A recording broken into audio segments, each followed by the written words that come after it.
இந்த கொஸ்டின் பார்த்தீங்கன்னா தனி வட்டியிலிருந்து கொண்டு வந்திருக்கேன். என்ன கொடுத்துருக்காங்க, அருண் என்பவர் ஒரு குறிப்பிட்ட தொகைக்கு 15% வட்டி வீதம் 3 ஆண்டுகள் கழித்து 450 ரூபாயை தனி வட்டியாக செலுத்தினால்னு சொல்லியிருக்காங்க. அதாவது இன்ட்ரெஸ்ட் தான் நமக்கு 450ன்னு சொல்லியிருக்காங்க. கொடுத்துட்டு என்ன கேட்டிருக்காங்க, அசலின் மதிப்பு யாதுன்னு கேட்டிருக்காங்க.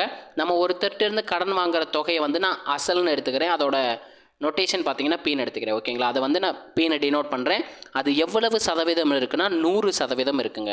எப்போவுமே ஒருத்தவங்ககிட்ட நம்ம கடன் வாங்குறோம்னா முழு தொகையாக தான் கடன் வாங்குவோம். அதை நான் 100% எடுத்துக்கிறேன். நமக்கு அதுக்கு கீழே வந்து நமக்கு வட்டியோட தொகை எழுதணும். 450 ரூபாங்கிறது வட்டி. வட்டிக்கு நேராக வட்டியோட சதவீதம் எழுதணும். வட்டியோட சதவீதங்கிறது எண்ணையும் ஆறையும் மல்டிப்ளை பண்ணுங்க. எண்ணையும் ஆறையும் மல்டிப்ளை பண்ணால் என்ன கிடைக்கும், 3 × 15 45ன்னு கிடைக்குங்க. ஓகேங்களா, கிராஸில் இருந்தால் மட்டும் மல்டிப்ளை பண்ணும், மீதி எந்த சைடில் வேணாலும் சிம்ப்ளை பண்ணிக்கலாம். நான் என்ன பண்ணுறேன், 45யும் 450 டிவைட் பண்ணுறேன் 45ஆல்.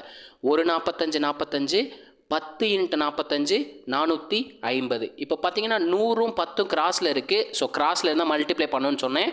1ஐயும் பியும் மல்டிப்ளை பண்ணால் நமக்கு பீனு கிடைக்கும். பீன்றது நம்ம அசல்னு சொல்லிட்டோம். இங்கிலீஷில் சம்னு சொல்லுவாங்க அல்லது பிரின்சிபல்னு சொல்லுவாங்க.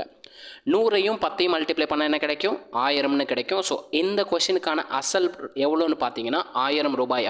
ஆப்ஷன் சின்றது ஆன்சர். ஓகேங்களா, நம்ம வீடியோ பிடிச்சிருந்துச்சுன்னா லைக் பண்ணிவிட்டு கமெண்ட்டில் பார்த்தீங்கன்னா ஒயிட் கலர் ஹார்ட்டை தட்டி விட்டுருங்க. அதே மாதிரி மேக்ஸ் வித் MMK டெலகிராம் பேஜில் ஜாயின் பண்ணிக்கோங்க. இதே மாதிரி அடுத்த ஒரு வீடியோவுடன் சந்திக்கிறேன். அதுவரை உங்களிடமிருந்து விடைபெறுவது நான் உங்கள் மேக்ஸ் மாதன் குமார். தேங்க்யூ.